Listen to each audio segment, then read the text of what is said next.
Hi, everybody. I wanted to get on for a few minutes and talk about what's going on with the Federal Reserve Bank. The Federal Reserve Bank has over $910 million in losses.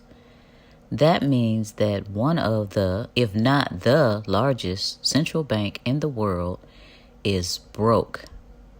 This is no joke. Their financial viability, or lack thereof in this case, is based on the bond market. And the banks, corporations, and the Federal Reserve invested heavily in bonds over the last few years. And the fundamental rule about bond markets is that when interest rates go up, bond prices fall. To give you an example, if you own a bond that pays 2%, but suddenly the interest rates rise up to 12%, then the market value of your 2% bond is going to plummet. But over the past year and a half, interest rates have risen dramatically. And this means that everybody who bought bonds at record low interest rates back in the day during the pandemic is now sitting on deep, unrealized losses. And that includes the Federal Reserve. This scenario is exactly what happened to Silicon Valley Bank several months ago.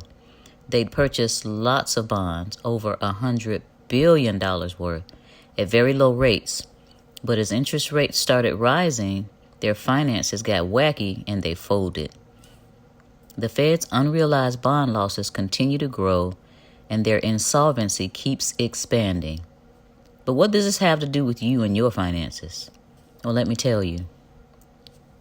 Now, for normal financial institutions, these unrealized bond losses would lead to bankruptcy, but not for the Federal Reserve, because it'll bail itself out by printing more money. For us, that means price inflation, either in assets like stocks and real estate, or in consumer goods like bread and cleaning supplies. Ordinary people are going to see their cost of living go up and their real wages fall, and they'll get poorer, while the Federal Reserve and the other powers that be benefit. If you ask me, it's a good time to consider starting and growing a profitable home-based business.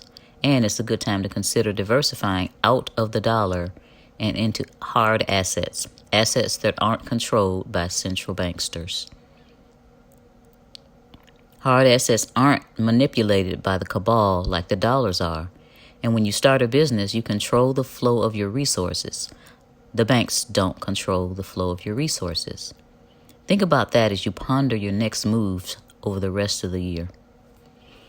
Also, I'm inviting you to join me in Atlanta on Saturday, August 19th, to find out how you can keep more money in your pocket, how you can start to grow your thriving business, and how to acquire hard assets to sidestep this broken system. See you soon.